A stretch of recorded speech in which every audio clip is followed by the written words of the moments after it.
Hi, my name is Jacqueline Beck and I run a small hand lettering business called Beck Etc. In this video, I'm going to show you exactly how to use my hand lettering kits. My hand lettering kits have everything you need in them in order to make your very own hand lettered sign. The best part about this video is that you will still get value even if you don't have one of my kits. Why do you need to make a hand lettered sign, you might ask? There are a million reasons. When you look around, you'll notice that hand lettering is literally everywhere. It's useful if you're packaging a gift for someone. It's useful if you have your own business and you need to put graphics on things.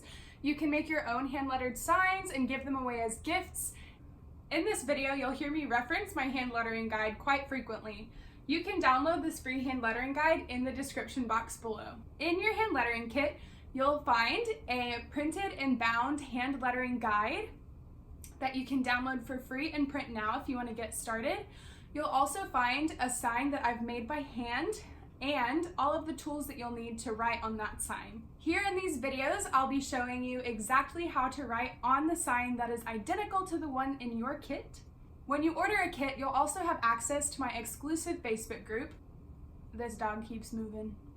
In this exclusive Facebook group, you'll find other women who have ordered kits and are on their hand lettering journey.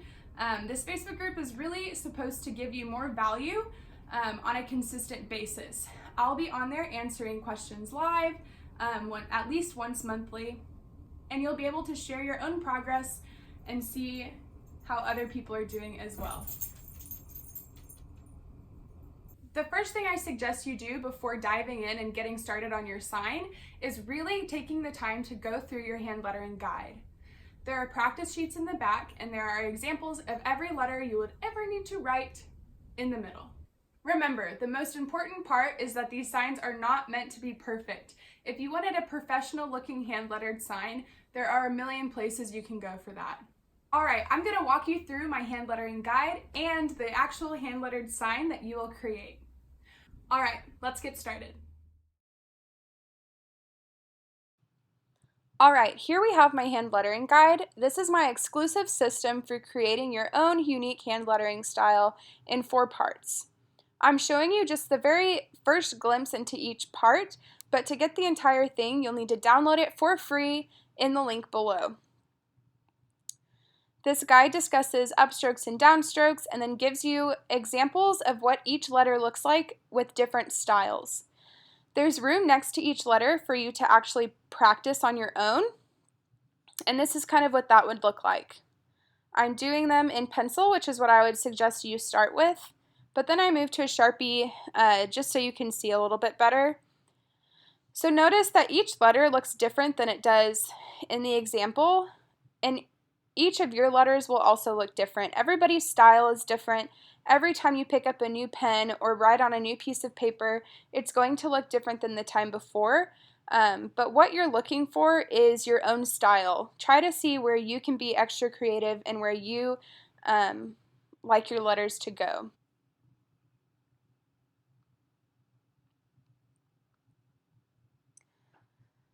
So next we have some practice sheets. This is where you should decide what word you ultimately want to draw on your sign and where you should begin practicing. The way I like to practice is first by making sure I understand how each letter works individually, and then I start putting one letter with the next letter, 2 at a time until I make it through the word. So I'll start with the W and the O, I'll move to the O and the R. The maneuver from an O to an R can be kind of tricky, so I've done it a couple of times here. And I would suggest that you practice that movement a couple of times. It should just be one smooth, fluid motion. I'll go through the rest of the letters, the R to the T to the H, and then finally the H to the Y. After you have each of these letters and the way that they connect with the letter next to it, you should try to figure out how to connect the entire word together all at once. Remember, you don't need to copy what I'm doing exactly. You have plenty of creative freedom here. Some things that are a lot of fun to be creative with are the letter T, the way you cross the T, and then the scoop of the Y. See how creative you can get here. In part 4, I go through lots of different connecting letters. And I especially set you up for the word worthy, which is the word that I'm going to be showing you in the rest of this video.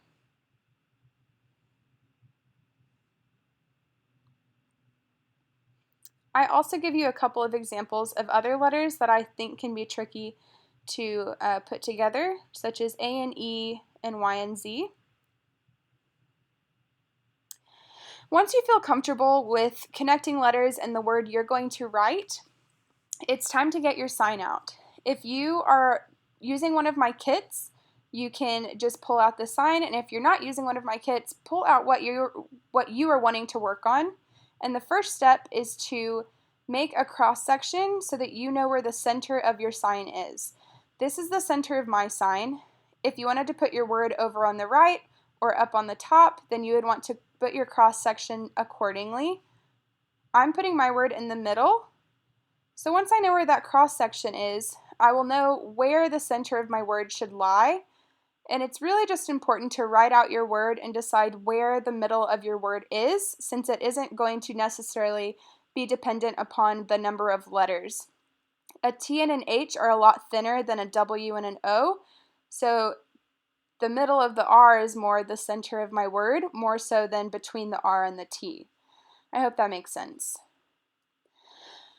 Once I know where that cross section is, I just lightly drew out my word and made sure the spacing was right. If it's not, you can always go back and erase it and redo it. And then I go through and I thicken up those lines, remembering that this is still in pencil, so it's not the end of the world if you mess up. The next step is to thicken your downstrokes. I just like to make a nice clear line, and we're still using pencil here, so there's still a lot of room for error. You can go back and erase and redo things. The eraser on your pencil should work really well. And I'm just kind of figuring out the proportions. This is the part where I tell other people that they're not allowed to stop and they're not allowed to panic. If you are afraid that your sign looks horrible right now, nobody's looks good. You just have to keep going. You can't be so discouraged that you give up. Just keep going all the way to the end, and at the very end, if you still don't like it, that's when you can get in that Facebook group and ask other people's opinions, and hopefully people can give you some feedback, and I can get on there and give you some feedback as well. This is the scary part, so I want you to take a deep breath. We're using the Sharpie. Okay, this part feels scary, but you're just simply outlining what you have already created. Notice with my downstrokes, I fade them into the next upstroke. So it doesn't stay equally thick all the way down, it kind of tapers off towards the bottom. That's on purpose. I don't want you to stress too much about that though. So I'm just outlining what I've already drawn in pencil. This is very low pressure. And speaking of low pressure, you want to give your Sharpie some love and not push down too hard. The Sharpies will get through an entire sign and really should get through a couple of signs, but sometimes they get kind of tired.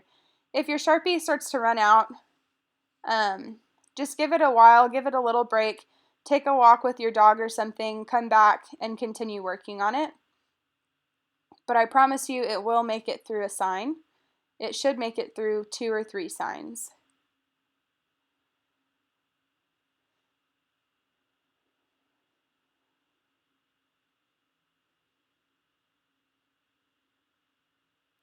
This should be even easier for y'all than it is on this flat table because you can pick up your sign and move it all around.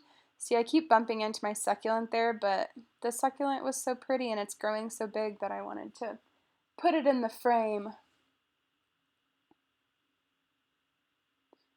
But yes, just keep in mind that whatever your letters look like are exactly what they should be looking like right now in your practice. And every time you draw them, they will get better and better. If you're curious to see what the 6 biggest mistakes I see people making are in hand lettering, I have made another video that you can check out in the description below. Notice I haven't crossed my T yet. That's on purpose. We'll get there later. Okay, this part is super straightforward. Just fill in those thickened downstrokes. And remember that your Sharpie might need a break to to kind of get its juice back. Shaking it is helpful. It's just because of the material that you're writing on. They don't really like writing on wood, but it gets the job done, and it's way easier to teach with than, let's say, a paint pen. So then go through and just smooth out any lines that may not look super smooth. Anything that looks weird, fill it in. Make sure all of those spots are as dark or light as you would like them. I'm giving a little extra love to the H and the Y because that's where the Sharpie gets kind of tired.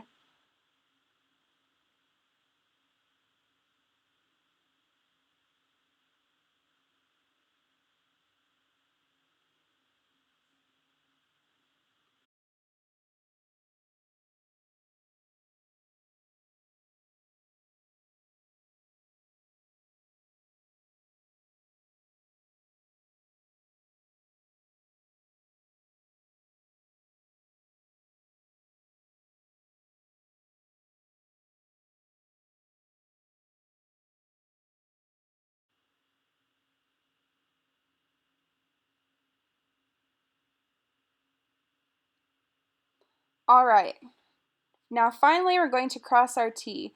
This is another spot where you get to be super creative. I like to loop mine all the way through the H, and sometimes I'll even go outside of the lines like I did with the loop of the Y. So you'll just cross your T, and you want it to be pretty thin, but you don't want it to be so thin that you can't see it from across the room. So I'll just go in and thicken that up a little bit, and then the word is finished. You can also just make a really short cross to a T. Ignore my forehead there. I was really concentrating. But yeah, once you've done this, double check and make sure all of your downstrokes are thick, all of your upstrokes stayed thin. Fix anything that you don't like so much, and then your word is done.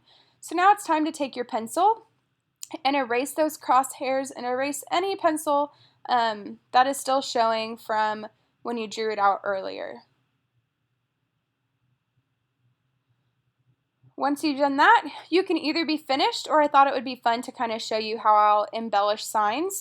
I really love drawing little leaves as embellishments. It doesn't take long, it's hard to mess up, and it's kind of my go-to embellishment.